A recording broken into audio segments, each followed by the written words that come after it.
கர்த்தருடைய பரிசுத்த நாமம் மகிமைப்படுவதாக.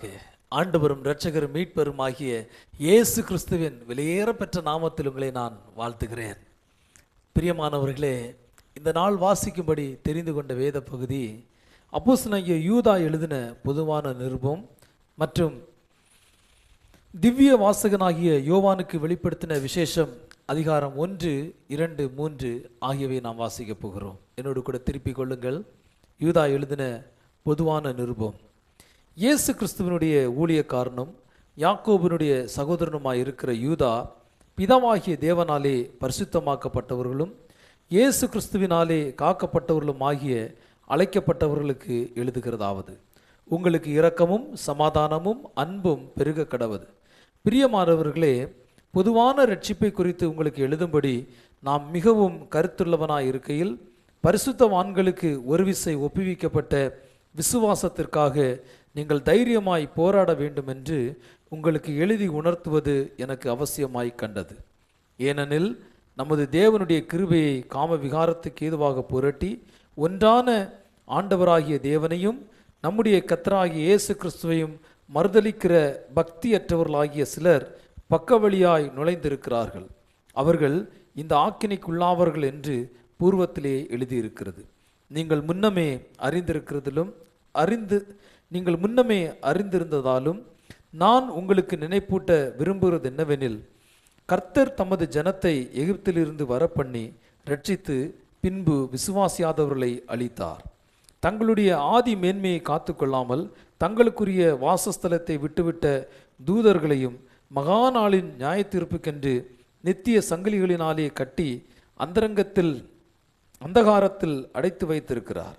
அப்படியே சோதோம் குமோரா பட்டணத்தார்களும் அவைகளை சூழ்ந்த பட்டணத்தார்களும் அவர்களை போல விபச்சாரம் பண்ணி அந்நிய மாம்சத்தை தொடர்ந்து நித்திய ஆக்கினையை அடைந்து திருஷ்டாந்தமாக வைக்கப்பட்டிருக்கிறார்கள். அப்படி போலவே சொப்பனக்காரராகிய இவர்களும் மாம்சத்தை அசுசிப்படுத்தி கொண்டு கர்த்துவத்துவத்தை அசட்டை பண்ணி மகத்துவங்களை தூஷிக்கிறார்கள். பிரதான தூதனாகிய மிகாவேல் மோசேனுடைய சரீரத்தை குறித்து பிசாசுடனே தர்க்கித்து பேசின போது அவனை தூஷணமாய் குற்றப்படுத்த துணியாமல், கர்த்தர் உன்னை கடிந்து கொள்வாராக என்று சொன்னான். இவர்கள் தங்களுக்கு தெரியாதவைகளை தூஷிக்கிறார்கள். புத்தியில்லாத மிருகங்களைப் போல சுபாவப்படி தங்களுக்கு தெரிந்திருக்கிறவர்களாலே தங்களை கெடுத்து கொள்கிறார்கள். இவர்களுக்கு ஐயோ! இவர்கள் காயினுடைய வழியில் நடந்து பிலேயாம் கூலிக்காக செய்த வஞ்சகத்திலே விரைந்தோடி கோரா எதிர்த்து பேசின பாவத்திற்குள்ளாகி கெட்டுப்போனார்கள். இவர்கள் உங்கள் அன்பின் விருந்துகளில் கரைகளாயிருந்து பயமின்றி கூட விருந்துண்டு தங்களை தாங்களே மேய்த்து கொள்ளுகிறார்கள். இவர்கள் காற்றுகளால் அடியுண்டோடுகிற தண்ணீரற்ற மேகங்களும் இலை உதிர்ந்த கனியற்ற 2 தரம் செத்து வேறற்று போன மரங்களும் தங்கள் அவமானங்களை நுரை தள்ளுகிற அமளியான கடல் அலைகளும் மார்க்கம் தப்பி அலைகிற நட்சத்திரங்களுமாய் இருக்கிறார்கள்.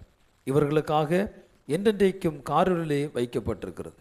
ஆதாமுக்கு 7ஆம் தலைமுறையான ஏனோக்குக்கும் இவர்களை குறித்து இதோ எல்லாருக்கும் நியாயத்தீர்ப்பு கொடுக்கிறதற்கும் அவர்களில் அவபக்தி உள்ளவர்கள் யாவரும் அவபக்தியாய் செய்து வந்த சகல அவபக்தியான கிரியைகளின் நிமித்தமும் தமக்கு விரோதமாய் அவபக்தியுள்ள பாவிகள் பேசின கடின வார்த்தைகள் எல்லாவற்றின் நிமித்தமும் அவர்களை கண்டிக்கிறதற்கும் ஆயிரமான தமது பரிசுத்தவான்களோடும் கூட கர்த்தர் வருகிறார் என்று முன்னறிவித்தான்.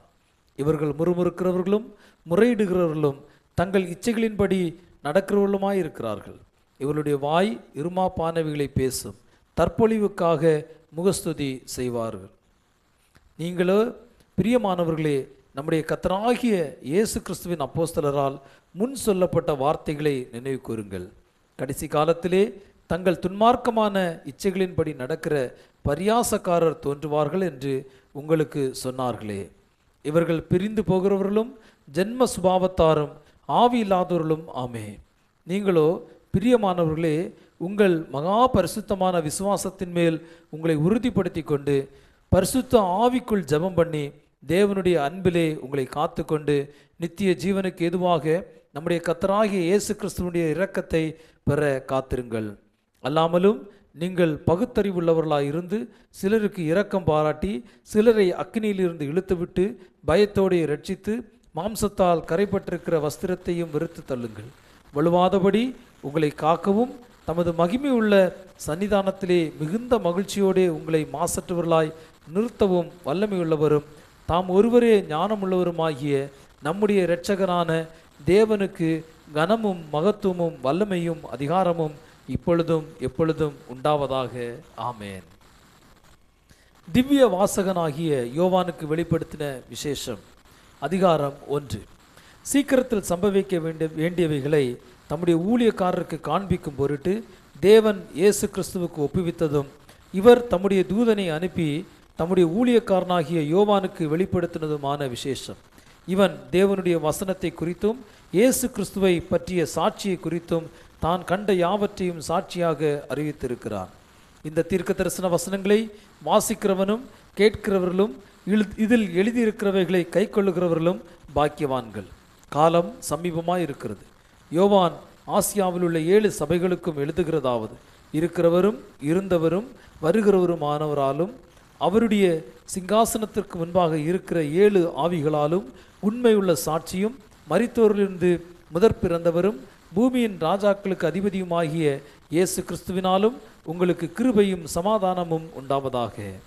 நம்மிடத்தில் அன்பு கூர்ந்து தமது இரக்கத்தினாலே நம்முடைய பாவங்களற நம்மை கழுவி தம்முடைய பிதாவாகிய தேவனுக்கு முன்பாக நம்மை ராஜாக்களும் ஆசாரிகளும் ஆக்கின அவருக்கு மகிமையும் வல்லமையும் என்றென்றைக்கும் உண்டாயிருப்பதாக. ஆமேன். இதோ மேகங்களுடனே வருகிறார். கண்கள் யாவும் அவரை காணும். அவரை குத்தினவர்களும் அவரை காண்பார்கள். பூமியின் கோத்திரத்தார் எல்லாரும் அவரை பார்த்து புலம்புவார்கள்.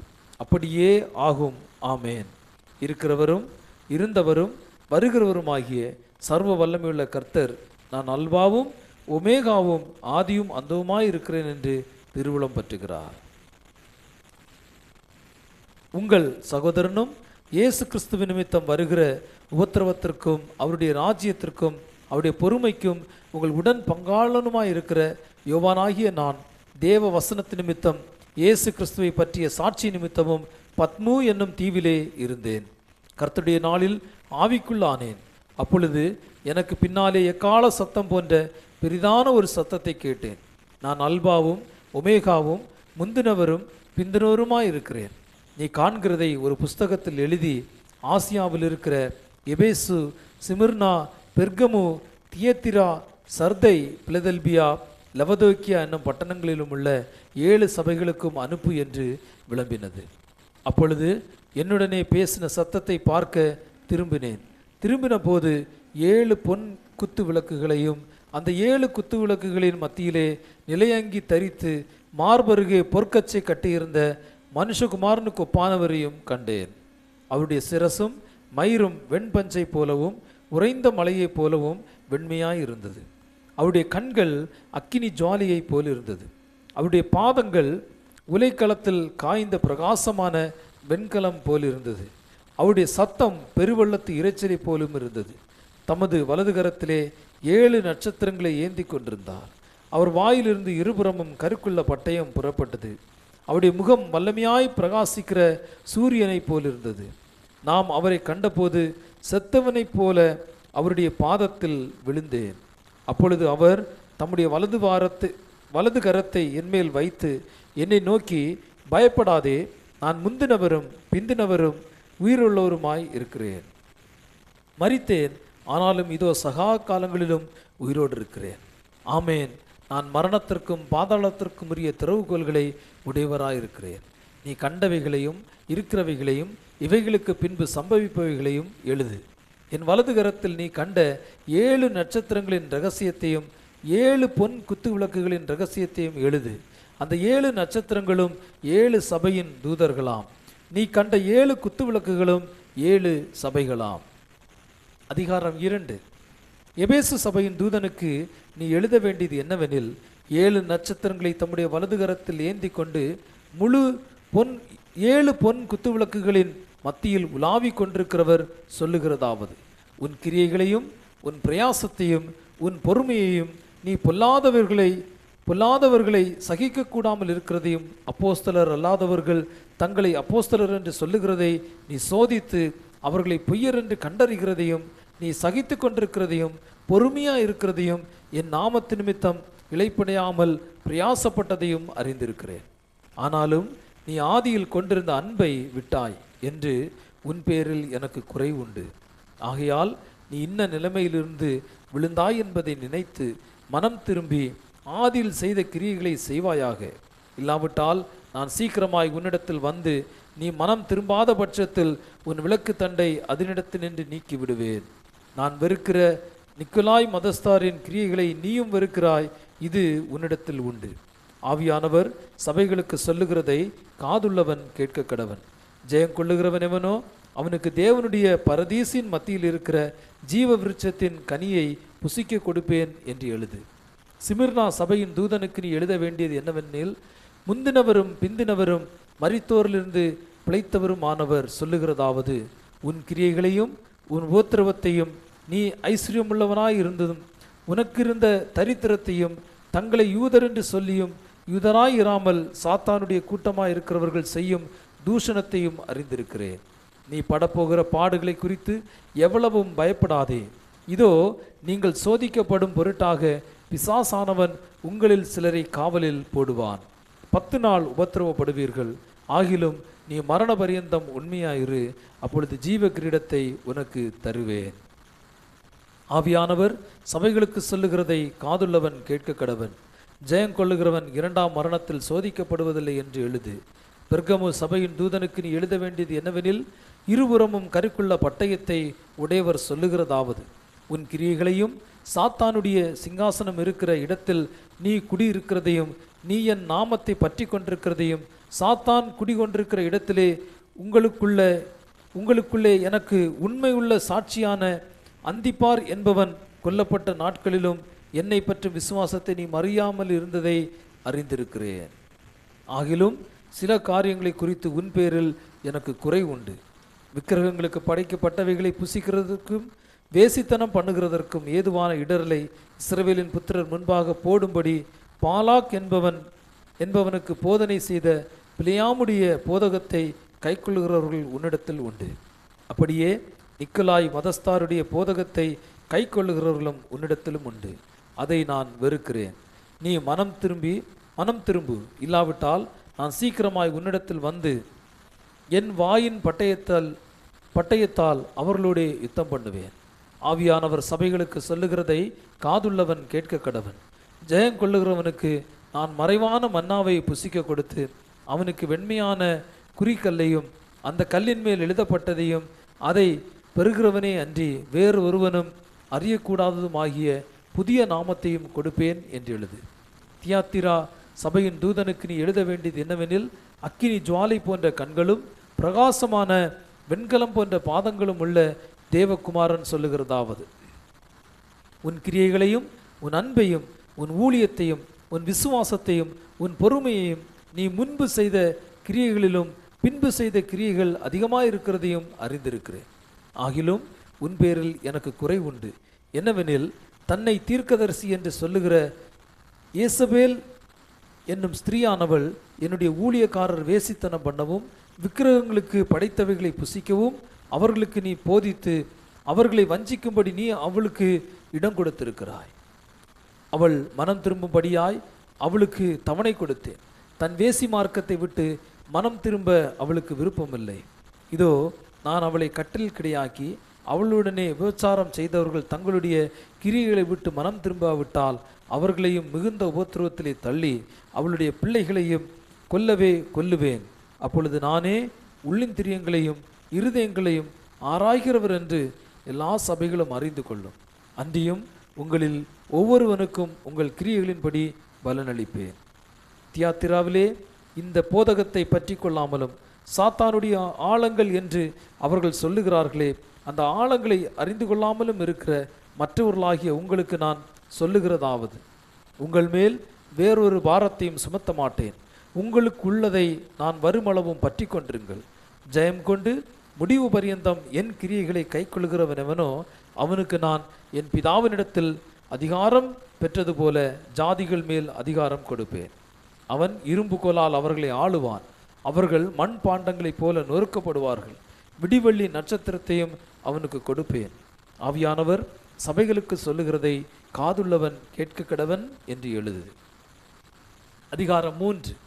சர்தை சபையின் தூதனுக்கு நீ எழுத வேண்டியது என்னவெனில், தேவனுடைய 7 ஆவிகளையும் 7 நட்சத்திரங்களையும் உடையவர் சொல்லுகிறதாவது, உன் கிரியைகளை அறிந்திருக்கிறேன். நீ உயிருள்ளவன் என்று பெயர் கொண்டிருந்தும் செத்தவனாய் இருக்கிறாய். நீ விழித்து கொண்டு சாகிறதற்கு ஏதுவாய் இருக்கிறவைகளை ஸ்திரப்படுத்து. உன் கிரியைகள் தேவனுக்கு முன்பாக நிறைவுள்ளவர்களாக நான் காணவில்லை. ஆகையால் நீ கேட்டு பெற்றுக்கொண்ட வகையை நினைவு கூர்ந்து அதை கை கொண்டு மனம் திரும்பு. நீ விழித்திராவிட்டால் திருடனைப் போல உன்மேல் வருவேன். நான் உன்மேல் வரும் வேளையை அறியாதிருப்பாய். ஆனாலும் தங்கள் வஸ்திரங்களை அசுசிப்படுத்தாத சில பேர் சர்தையிலும் உனக்கு உண்டு. அவர்கள் பாத்திரவான்களானபடியால் வெண் வஸ்திரம் தரித்து என்னோடே கூட நடப்பார்கள். ஜெயம் கொள்ளுகிறவனவனோ அவனுக்கு வெண் வஸ்திரம் தரிப்பிக்கப்படும். ஜீவ புஸ்தகத்திலிருந்து அவருடைய நாமத்தை நான் கிறுக்கி போடாமல் என் பிதா முன்பாகவும் அவருடைய தூதர்கள் முன்பாகவும் அவன் நாமத்தை அறிக்கையிடுவேன். ஆவியானவர் சபைகளுக்கு சொல்லுகிறதை காதுள்ளவன் கேட்க கடவன் என்று எழுது. பிலதெல்பியா சபையின் தூதனுக்கு நீ எழுத வேண்டியது என்னவெனில், பரிசுத்தமுள்ளவரும் சத்தியமுள்ளவரும் தாவீதின் திறவுகோலை உடையவரும் ஒருவரும் பூட்டக்கூடாதபடிக்கு திறக்கிறவரும் ஒருவரும் திறக்கக்கூடாதபடிக்கு பூட்டுகிறவருமாயிருக்கிறவர் சொல்லுகிறதாவது, உன் கிரியைகளை அறிந்திருக்கிறேன். உனக்கு கொஞ்சம் பலன் இருந்தும் நீ என் நாமத்தை மறுதலியாமல் என் வசனத்தை கை கொண்டபடியினாலே இதோ திறந்த வாசலை உனக்கு முன்பாக வைத்திருக்கிறேன். அதை ஒருவனும் பூட்ட மாட்டான். இதோ யூதர் அல்லாதிருந்தும் தங்களை யூதர் என்று பொய் சொல்லுகிறவர்களாகிய சாத்தானுடைய கூட்டத்தாரில் சிலரை உனக்கு கொடுப்பேன். இதோ அவர்கள் உன் பாதங்களுக்கு முன்பாக வந்து பணிந்து நான் உன்மேல் அன்பாயிருக்கிறதை அறிந்து கொள்ளும்படி செய்வேன். என் பொறுமையை குறித்து சொல்லிய வசனத்தை நீ காத்து கொண்டபடியினால் பூமியில் குடியிருக்கிறவர்களை சோதிக்கும்படியாக பூச்ச ஹரத்தின் மேலெங்கும் வரப்போகிற சோதனை காலத்திற்கு தப்பும்படி நானும் உன்னை காப்பேன். இதோ சீக்கிரமாய் வருகிறேன். ஒருவனும் உன் கிரீடத்தை எடுத்துக்கொள்ளாதபடிக்கு உனக்குள்ளதை பற்றி கொண்டிரு. ஜெயம் கொள்ளுகிறவனவனோ அவனை என் தேவனுடைய ஆலயத்திலே தூணாக்குவேன். அது நின்று அவன் ஒரு காலும் நீங்குவதில்லை. என் தேவனுடைய நாமத்தையும் தேவனாலே பரலோகத்திலிருந்து இறங்கி வருகிற புதிய எருசலேமாகிய என் தேவனுடைய நகரத்தின் நாமத்தையும் என் புதிய நாமத்தையும் அவன் மேல் எழுதுவேன். ஆவியானவர் சபைகளுக்கு சொல்லுகிறதை காதுள்ளவன் கேட்க கடவன் என்று எழுது. லவதோக்கியா சபையின் தூதனுக்கு நீ எழுத வேண்டியது என்னவெனில், உண்மையும் சத்தியமும் உள்ள சாட்சியும் தேவனுடைய சிருஷ்டிக்கு ஆதியுமாயிருக்கிற ஆமேன் என்பவர் சொல்லுகிறதாவது, உன் கிரியைகளை அறிந்திருக்கிறேன். நீ குளிரும் அல்ல அனலும் அல்ல. குளிராயாவது அனலாயாவது இருந்தால் நலமாயிருக்கும். இப்படி நீ குளிருமின்றி அனலுமின்றி வெதுவெதுப்பாய் இருக்கிறபடினால் உன்னை என் வாய் நின்று வாந்தி பண்ணி போடுவேன். நீ நிர்பாக்கியம் உள்ளவனும் பரிதவிக்கப்பட்டவனும் தரித்திரனும் குருடனும் நிர்வாணியுமாய் இருக்கிறதை அறியாமல் நான் ஐஸ்வர்யவான் என்றும் திரவிய சம்பன்னன் என்றும் எனக்கு ஒரு குறையுமில்லை என்று சொல்லுகிறபடியால் நான் நீ ஐஸ்வர்யனாகும்படிக்கு நெருப்பிலே புடமிடப்பட்ட பொன்னையும் உன் நிர்வாணமாகி அவலட்சணம் தோன்றாதபடிக்கு நீ உடுத்திக் கொள்வதற்கு வெண் வஸ்திரங்களையும் என்னிடத்திலே வாங்கி கொள்ளவும் நீ பார்வையடையும்படிக்கு உன் கண்களுக்கு கலிக்கம் போடவும் வேண்டுமென்று உனக்கு ஆலோசனை சொல்லுகிறேன். நான் நேசிக்கிறவர்கள் எவர்களோ அவர்களை கடிந்து கொண்டு சிட்சிக்கிறேன். ஆகையால் நீ ஜாக்கிரதையா இருந்து மனம் திரும்பு. இதோ வாசற்படியிலே நின்று தட்டுகிறேன். ஒருவன் என் சத்தத்தை கேட்டு கதவை திறந்தால் அவனிடத்தில் நான் பிரவேசித்து அவனுடைய போஜனம் பண்ணுவேன், அவனும் என்னுடைய போஜனம் பண்ணுவான். நான் ஜெயங்கொண்டு என் பிதாவினுடைய சிங்காசனத்தில் அவரோடே கூட உட்கார்ந்தது போல ஜெயங்கொள்ளுகிறவன் எவனோ அவனும் என்னுடைய சிங்காசனத்தில் என்னோடே கூட உட்காரும்படி அருள் செய்வேன். ஆவியானவர் சபைகளுக்கு சொல்லுகிறதை காதுள்ளவன் கேட்க கடவன் என்று எழுது. பிரியமானவர்களே, இந்த நாள் வாசிக்க வேண்டிய வேத பகுதி வாசித்து நிறைவடைந்து விட்டது. மீண்டும் உங்களை அடுத்த நிகழ்ச்சி நான் சந்திக்கிறேன். சந்திக்கும் வரை தேவனுடைய கிருபை உங்கள் அனைவரோடு கூட இருப்பதாக. God bless you.